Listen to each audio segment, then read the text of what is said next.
بڑھاپے کی وجہ سے والد صاحب میں اتنی ہمت نہ رہی تھی کہ کھیتی باڑی پر پہلے جیسی محنت کر پاتے۔ بھائی نے میٹرک کر لیا تھا اور میں 10ویں میں تھی، تبھی والد نے فیصلہ کیا کہ اراضی فروخت کر کے شہر جائیں، کم سے کم بچے تو اعلیٰ تعلیم حاصل کر سکیں گے۔ چچا جان نے انہیں زمین بیچنے سے منع کیا مگر بابا نہ مانے۔ وہ جان گئے تھے کہ جتنی محنت وہ کھیت کھلیان پر کرتے ہیں ان کے بیٹے ہرگز نہیں کریں گے۔ بالآخر اولاد نے اسے فروخت کرنا ہی ہے، لیکن تب ان کی پڑھائی کا وقت گزر چکا ہوگا اور زمین کی بندر بانٹ سے کسی کے کچھ ہاتھ نہ آئے گا۔ میں نے میٹرک کے پیپرز دیے تو انہوں نے سامان باندھ لیا، اراضی وہ فروخت کر چکے تھے، لہٰذا اپنے خانوادے کے ساتھ لاہور شہر میں ایک اچھا سا گھر کرائے پر لے کر وہاں شفٹ ہو گئے۔ ہمارا رزلٹ آ چکا تھا، اب کالج میں داخلے کا مرحلہ تھا۔ بھائی نے سائنس میں داخلہ لینا تھا اور میں نے آرٹس میں۔ جلد ہی مالک مکان کی مدد سے یہ مرحلہ بھی طے ہو گیا۔ دیہاتی پس منظر کے سبب مجھ میں اعتماد کی کمی تھی، اس لیے کلاس کی لڑکیوں سے گھل مل نہیں پا رہی تھی۔ البتہ ایک خوش اخلاق لڑکی فاطمہ نے میری طرف دوستی کا ہاتھ بڑھایا تو میں نے اسے تھامنے میں ذرا دیر نہ کی۔ اس کی انگریزی بہت اچھی تھی۔ میں نے اس کی رواں اور شستہ انگریزی کا سبب پوچھا تو اس نے بتایا کہ میرا بھائی مری کانوینٹ اسکول سے پڑھا ہوا ہے، میں روزانہ اس سے 2 گھنٹے انگلش پڑھتی ہوں۔ مجھے اس پر بہت رشک آیا اور اپنی خوش قسمتی پر ناز بھی ہوا، کیونکہ کالج کی دیگر لڑکیاں محض اس سبب مجھ کو منہ نہ لگاتی تھیں کہ مجھے انگریزی نہیں آتی تھی، وہ سب آپس میں انگلش میں بات کرتی تھی، جبکہ فاطمہ نے ان شہری لڑکیوں کو چھوڑ کر مجھ دیہاتن کو دوستی کے لیے چنا تھا کہ میں کلاس کی نکچڑی لڑکیوں کے تمسخر کا نشانہ بننے کے باعث احساس کمتری میں مبتلا ہونے لگی تھی۔ میں نے فاطمہ سے کہا اگر اپنی امی سے اجازت لے کر میں ہفتے میں 2 دن تمہارے گھر آ کر تمہارے بھائی سے انگلش پڑھ لیا کروں تو کیا وہ مجھے پڑھا دیں گی؟ وہ بولی کیوں نہیں، تم چاہو تو روز آ کر پڑھ لیا کرو، جب وہ مجھے پڑھانے بیٹھتے ہیں اس وقت تم بھی آ جایا کرو، تمہاری امی تو اعتراض نہ کریں گی، میری امی پڑھی لکھی ہیں، سبھی گھر والے تعلیم یافتہ ہیں، بھلا وہ کیوں اعتراض کریں گے؟ میں بہت خوش ہوئی، امی کو بتایا، انہوں نے اجازت دے دی۔ اب میں روز فاطمہ کے گھر جانے لگی۔ اس کے بھائی کا نام اورنگ زیب تھا، وہ مجھے اسی طرح توجہ سے پڑھانے لگا جیسے فاطمہ کو پڑھاتا تھا، میں بھی دل لگا کر پڑھنے لگی۔ یوں 6 ماہ میں ہی میری انگریزی بہت بہتر ہو گئی اور میں ٹیسٹوں میں اچھے نمبر لینے لگی اور میڈم کی نظروں میں بھی سرخرو ہو گئی۔ میں اپنی کامیابی پر پھولے نہ سمائی تھی کہ ساتھ ہی فاطمہ کی بھی شکر گزار تھی کہ اس کی وجہ سے ہی میں اپنی انگریزی کی بہتری۔ اس دوران اورنگ زیب سے میری اچھی خاصی بے تکلفی ہو چکی تھی جو دھیرے دھیرے پسندیدگی میں ڈھل گئی تھی۔ ایک دن اسے شادی کے موضوع پر بات ہوئی تو اس نے بتایا کہ کچھ عرصہ پہلے میرے والد کسی وجہ سے ملازمت سے برطرف کر دیے گئے تھے تو میرے ایک دوست نے میری مالیہ اعانت کی تھی۔ میں نے اس شرط پر ادھار لینے کی حامی بھر لی کہ یہ قرضہ قرض ہنسنا ہوگا، اگر واپس لوگے تو میں تمہاری اس مہربانی کو قبول کرتا ہوں، کیونکہ میری خودداری کو یہ گوارا نہ تھا کہ کلاس فیلو سے اس طرح مفت میں مالی امداد لوں۔ میرا خیال تھا کہ والد صاحب ملازمت پر بحال کر دیے جائیں گے، لیکن ایسا نہ ہو سکا اور میں دوست کو قرضہ واپس نہ کر سکا۔ میں نے تہیہ کیا ہوا ہے کہ جب تک اپنے دوست کا قرض ادا نہیں کروں گا تب تک شادی نہیں کروں گا۔ اگر قرض ادا کرنے کی کل ہی کوئی صورت نکل آئے تو کیا تم اسے شادی کر لو گے؟ وہ بولا، ہاں میرا وعدہ رہا، میں ضرور تم سے شادی کر لوں گا۔ تب میں نے گھر جا کر امی کا سیف کھولا اور کچھ بھاری زیور چرا کر اورنگ زیب کے حوالے کر دیے۔ امی کے زیورات خالص ہونے کے اور بھاری تھے کہ اگلے وقتوں کے بنے ہوئے تھے۔ چند زیورات سے ہی اورنگ زیب کا قرضہ ادا ہو چکا تھا۔ یہ زیورات انہوں نے مجھے شادی میں دینے تھے۔ میں نے اس سے کہا کہ ان کو بیچ کر قرض ادا کر دو اور پھر رشتے کے لیے میرے والدین سے بات کرو، دیر نہ کرنا اور ورنہ میرا رشتہ کہیں اور ہو گیا تو تم ہاتھ ملتے رہ جاؤ گے۔ اورنگ زیب نے زیور لے لیے۔ اس کے بعد ہماری ملاقاتیں شروع ہو گئی۔ ہم کبھی کسی پارک میں ملتے اور کبھی ہوٹل میں، لیکن ہر بار بل میں ہی ادا کرتی کیونکہ اس کے پاس پیسے نہ ہوتے تھے، اگرچہ اس کے والد برطرف ہو چکے تھے تاہم وہ اب بھی مالدار تھے۔ اورنگ زیب کا کہنا تھا کہ والد چاہتے ہیں کہ میں خود کمانے لگوں، تبھی وہ ہم بچوں کے ہاتھ میں پیسے نہیں دیتے اور میں تو ابھی اور پڑھوں گا، پی ایچ ڈی کروں گا، بیرون ملک جا کر تعلیم حاصل کرنا میرا خواب ہے۔ ابھی سے 2 ٹکے کی نوکریاں کر کے خود کو کیوں ضائع کروں؟ انسان اپنا آدرش جتنا اونچا رکھتا ہے اسے زندگی میں مقام بھی اتنا ہی اعلیٰ ملتا ہے۔ ہمارے اس تعلق کا علم کسی کو نہ تھا، فاطمہ کو بھی نہیں۔ اس معاملے میں ہم نے بہت احتیاط اور رازداری سے کام لیا تھا۔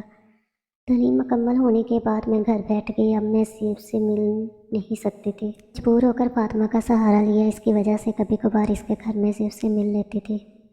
فاطمہ کو میری دلی کیفیت کا اندازہ ہو گیا تھا۔ وہ بھی یہی چاہنے لگی تھی کہ میں جائز طریقے سے اس کی بھابھی بن جاؤں۔ وہ اپنے بھائی سے بھی کہتی تھی کہ اگر تم نے شادی کرنا ہے تو نیلوفر سے ہی کرنا، کیونکہ تم نے اس سے شادی کا وعدہ کر لیا ہے۔ وعدہ خلافی نہ کرنا۔ ایک بار مجھے زیب نے اپنی کچھ مجبوریوں سے آگاہ کیا۔ اسے پریشان دیکھ کر میں نے ایک بار پھر امی کے زیورات میں سے کچھ زیور نکالے اور اسے دے دیے۔ میں چاہتی تھی کہ وہ مجبوریوں کے مجدھا سے نکل آئے اور ہماری شادی میں کوئی اڑچن باقی نہ رہے۔ زیب کا کہنا تھا کہ اس کے والد چاہتے ہیں میں جلد سے نوکری تلاش کر کے کمانے لگوں تو پھر وہ میری شادی کر دیں گے، لیکن یہاں جو بھی ملازمت ملتی ہے تنخواہ اچھی نہیں ملتی، لہٰذا میں دبئی جانا چاہتا ہوں۔ وہاں میرا دوست ہے جو مجھے اچھی ملازمت دلوا سکتا ہے، لیکن وہاں جانے کے لیے ویزے وغیرہ کا خرچہ بھی نہ پڑے گا۔ اس بات پر ہی میں نے اسے زیورات دے دیے۔ زیب نے کہا تھا کہ وہ دبئی جانا ہی اس لیے چاہتا ہے کہ میری خاطر زیادہ کما سکے۔ خیر زیورات فروخت کر کے اس نے ویزا لیا اور دبئی چلا گیا۔ میں نے بھی اپنے بہتر مستقبل کی خاطر اس جدائی کو برداشت کر لیا۔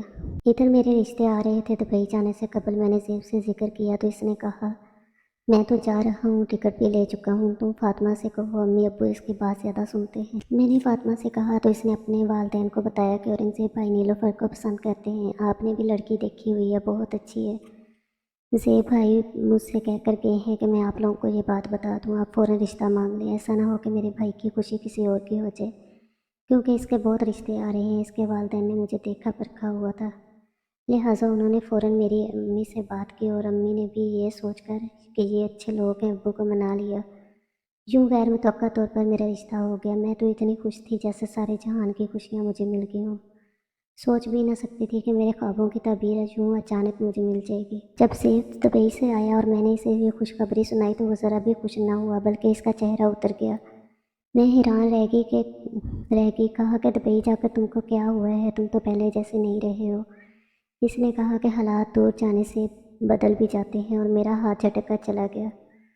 فاطمہ کو پتہ چلا تو وہ زیب پر خوب بگڑی اور کہا بھائی صاحب یہ کہاں کی شرافت ہے، ایک شریف گھرانے کی سیدھی سادی لڑکی کو تم نے شادی کا یقین دلایا اور اب انکار کر رہے ہو، جبکہ امی ابو نے بھی بطور بہو اس کو پسند کر لیا ہے۔ شادی نہیں کرنی تھی تو جھوٹ بول کر اسے زیورات کیوں لیے تھے؟ زیورات کی بات فاطمہ نے ماں کو بھی بتا دی۔ بولی امی ایک مخلص اور سچی محبت کرنے والی لڑکی سے بھائی دھوکہ کرنا چاہ رہے ہیں، یہ اچھی بات تو نہیں ہے۔ اس کی ماں نے زیب سے بات کی تو وہ بولا مجھے نیلوفر سے شادی نہیں کرنی، آپ میرا انکار سمجھ لیں، میری کوئی مجبوری ہے۔ تمہاری کیا مجبوری ہے مجھے تو بتا دو۔ ہے کوئی مجبوری؟ آپ کو نہیں بتا سکتا، اب تمہارے باپ ان کو ہاں کر چکے ہیں، ہم نے رشتہ مانگا ہے اور طے بھی ہو گیا ہے، اب کچھ نہیں ہو سکتا۔ صرف رشتہ ہی طے ہوا ہے نا، نکاح تو نہیں ہوا، رشتے طے ہو کر ٹوٹ بھی جاتے ہیں۔ زیب کے انکار پر اس کی ماں نے مرنے کی دھمکی دے دی۔ باپ نے بھی بیٹے کو سمجھایا کہ ہم شریفوں میں یہ طریقہ نہیں ہے کہ زبان دے کر مکر جائیں، کسی کی عزت سے کھیلنا بھی اچھی بات نہیں ہے، ہماری بھی بیٹیاں ہیں، اگر کوئی ہمارے ساتھ ایسی حرکت کرے تو بتاؤ ہمیں کتنا دکھ ہوگا۔ زیب خاموش رہا، باپ کے سامنے کچھ بولنے کی جرات نہیں کر سکا۔ بہرحال اس کے گھر والوں نے دباؤ ڈال کر اس کی شادی میرے ساتھ کرا دی۔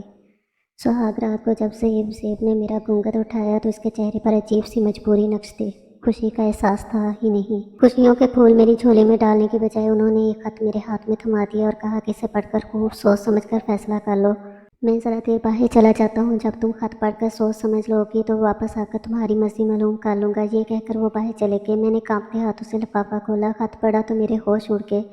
لکھا تھا پیاری نیلوفر، بے شک میں تم سے محبت کرتا ہوں، لیکن دبئی میں کچھ ایسے حالات میں جکڑا کہ مالک کی لڑکی سے شادی کرنا پڑی، ورنہ گرفتار ہو کر جیل چلا جاتا۔ اب تو میں ایک بیٹے کا باپ بھی بن گیا ہوں، میری بیوی ایک عربی لڑکی ہے۔ اب ان حالات میں اگر تمہیں منظور ہے تو میری بیوی بن جاؤ، ورنہ کل صبح تمہاری مرضی ہوگی تو طلاق دے کر تم کو آزاد کر دوں گا۔ چاہو تو یہ خط میرے والد کو دکھا سکتی ہو، لیکن اس کے بعد شاید میں عمر بھر کبھی گھر واپس نہیں آ سکوں گا۔ تم جو چاہو مجھ پر الزام لگا کر طلاق کا مطالبہ کر سکتی ہو، میں دنیا والوں کے سامنے تردید نہ کروں گا۔ میں نے روتے ہوئے خوشی کی گھڑی میں اس سنگین حقیقت کو قبول کر لیا، کیونکہ طلاق لے کر مجھے بھی خوشی تو حاصل نہ کر سکتی تھی۔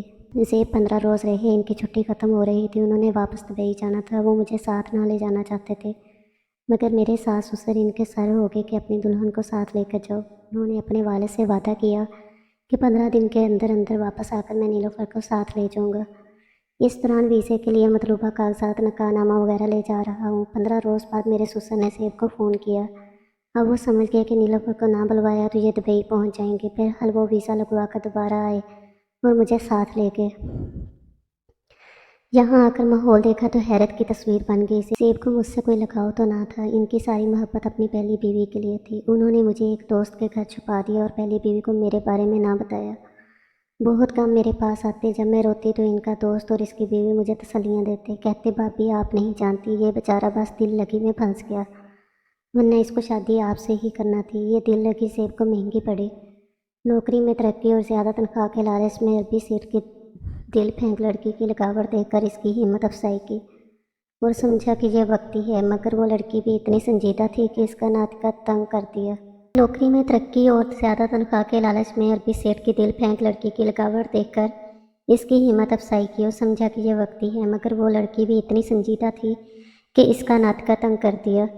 یوں اس کو اپنائے ہی بنی، اگر اس کے ساتھ بے وفائی کرتا تو عمر بھر جیل ہی میں گزرتی۔ میرے دل پر جو گزرتی تھی میں جانتی تھی، اپنی شرافت کی وجہ سے اس کے دوست کے در پر پڑی تھی۔ آخر اس کی بیوی کو رحم آیا، بولی بھابھی میں آپ کو وہ گھر دکھا دیتی ہوں جہاں تمہارے میاں اپنی بیوی کے ساتھ رہتے ہیں اور بڑی عیش بھری زندگی گزار رہے ہیں۔ کب تک ایسے روتی رہو گی؟ جو حقیقت ہے اس کا سامنا کرو، یہ ایک دو روز کی بات نہیں، ساری زندگی کا سوال ہے۔ اپنی جوانی برباد مت کرو، اس سے کہو کہ یا تو تمہیں بھی جائز مقام دے یا پھر طلاق لے، اپنی نئی زندگی شروع کرو۔ میں بھی تنگ آ چکی تھی، میں نے اس کی بات مان کر خود میں ہمت پیدا کی اور ان کے گھر چلی گئی۔ جب میں وہاں پہنچی تو زیب اپنے بچوں کے ساتھ کھیل رہے تھے۔ میں نے کہا میں بھی تمہارے بچے کو جنم دینے والی ہوں اور اسی گھر میں جنم دے کر پھر کہیں جاؤں گی تاکہ تمہاری امانت تمہارے پاس رہے اور تم فرصت میں اس کے ساتھ بھی کھیل سکو۔ یہ سن کر وہ غصے سے لال ہو کر اٹھے، پہلے کہ مجھے دھکے دے کر گھر سے نکالتا۔ ہماری آوازیں سن کر دوسرے کمرے سے اس کی بیوی لاؤنج میں آ گئی اور پوچھنے لگی یہ کون ہے؟ وہ عربی میں بات کر رہی تھی لیکن میں سمجھ رہی تھی کہ وہ کیا کہہ رہی ہے۔ مجھے ڈر تھا کہ کہیں یہ عورت ہی مجھے گھر سے نہ نکال دے اور میری بے عزتی کرے۔ وہاں اس کا چوکیدار نوکر بھی موجود تھا جو پاکستانی تھا مگر عربی جانتا تھا۔ اس عورت نے اس نوکر سے عربی میں پوچھا کہ زیب نے عورت سے کیا کہا ہے اور عورت کیا کہہ رہی ہے۔ تب اس بوڑھے آدمی نے بتا دیا کہ یہ عورت خود کو اورنگزیب کی بیوی بتاتی ہے اور کہتی ہے کہ وہ بچے کو جنم دینے والی ہے۔ میں تو مسلسل رو رہی تھی۔ تبھی زیب غصے سے ان سے اٹھا اور پہلی بیوی سے کہا یہ عورت فریبی اور دروغگو ہے، میں اس کو نہیں جانتا۔ پھر وہ مجھے بازو سے پکڑ کر گھر سے نکالنے لگا تو وہ عورت درمیان میں آ گئی، کہنے لگی انسان بنو، تم دیکھ رہے ہو اس عورت کی حالت، ایسے میں تم نے اس عورت کو اس طرح دھکے دیے تو وہ اپنا بچہ کھو دے گی اور تم قاتل قرار پاؤ گے۔ اگر تمہارے اس عورت سے اس وجہ سے تعلقات ہے کہ یہ تمہاری لونڈی باندھی یا زر خرید تھی تو کوئی بات نہیں ہے، ہاں اگر تم نے اس کے ساتھ زناکاری کی ہے تو تم کو اس کی سزا ملنی چاہیے۔ پھر اس نے نوکر سے کہا کہ اس سے پوچھو کہ اس کے پاس اورنگزیب کی بیوی ہونے کا کوئی ثبوت ہے۔ نوکر نے مجھے اردو میں بتا دیا۔ میں نے اپنا پرس کھولا اور نکاح نامہ نکال کر دکھایا۔ وہ عورت نکاح نامہ دیکھ کر دنگ رہ گئی مگر وہ بہت حوصلے والی تھی۔ اس نے فوراً اپنے والد کو فون کیا اور فیصلہ باپ پر چھوڑ دیا۔ میری حالت غیر ہو رہی تھی۔ تھوڑی دیر میں ایک لمبے قد کا ایک شخص عربی لباس پہنے ہوئے آ گیا۔ وہ کافی سنجیدہ اور روبدار شخص تھا، دولت اور ثروت اس کے سراپے سے ٹپکتی تھی۔ اس نے اپنی بیٹی کی زبانی تمام احوال سنا اور نکاح نامہ بھی دیکھا۔ میں سمجھ رہی تھی اب میرے ساتھ زیب کی بھی گردن زنی کا فیصلہ ہوگا، لیکن مجھے اس شخص کے فیصلے پر بہت حیرت ہوئی۔ اس نے بیٹی سے کہا کہ تمہیں فی الحال گھر میں جگہ دینی ہوگی جب تک اس کا بچہ جنم نہیں لے لیتا، اس کے بعد چاہو تو علیحدہ مکان میں رکھ سکتی ہو۔ یہ عورت بے گناہ ہے اور اورنگزیب نے بھی اپنے والدین کی تابعداری میں اپنی منگیتر سے شادی کے کوئی گناہ نہیں کیا، ماں باپ کی تابعداری ہی تو کی ہے۔ البتہ اس نے ہم سے مسلسل جھوٹ بولا، حقیقت چھپائی، یہ دھوکہ ضرور ہے، لیکن اس عورت کی مجبوری دیکھ کر ہمیں اورنگزیب کو معاف کرنا ہوگا، بشرط یہ کہ یہ تمہیں اور اپنی دوسری بیوی کو برابر کے حقوق دے، کیونکہ اس نے کوئی ایسا کام نہیں کیا جس کو گناہ کہیں۔ اس نے نکاح کیا ہے، ہمارے دین میں 4 شادیوں کی اجازت ہے۔ باپ کے سمجھانے سے زیب کی عربی بیوی جو کافی پریشان تھی کچھ شانت ہو گئی۔ اس نے مجھے گلے لگایا اور بولی گھبراؤ نہیں، تم ہمارے ساتھ سکون اور آرام سے رہو گی، کیونکہ ہر بیوی کو برابر کے حقوق دینا اسلام کا حکم ہے، اس لیے ہم تمہیں قبول کرتے ہیں اور اللہ کا حکم تسلیم کرتے ہیں۔ میں جو سوچ رہی تھی کہ اگر اس عورت نے مجھے دھکے دے کر نکال دیا تو کہاں جاؤں گی، حیران رہ گئی۔ اس عورت اور اس کے باپ کے دل میں دین کے احکامات الہی لیے ہوئے تھے، ان کو کسی جج کے سامنے پیش کرنے کی ضرورت نہیں پڑی، ان کے دل میں انسانیت موجود تھی۔ یوں فیصلہ میرے حق میں ہو گیا۔ البتہ عربی نے اورنگزیب کو کافی برا بھلا کہا۔ نوکر نے مجھے بتایا کہ وہ کہہ رہا تھا کہ اگر تم میرے نواسے کے باپ نہ ہوتے تو اس بے انصافی پر میں تمہیں سخت سزا دیتا۔ میری سوتن بھی فرشتہ صفت نکلی۔ اس نے مجھے بہنوں کی طرح اپنے ساتھ رکھا، آج میں خود کو اس کے قدموں کے دھول سمجھتی ہوں۔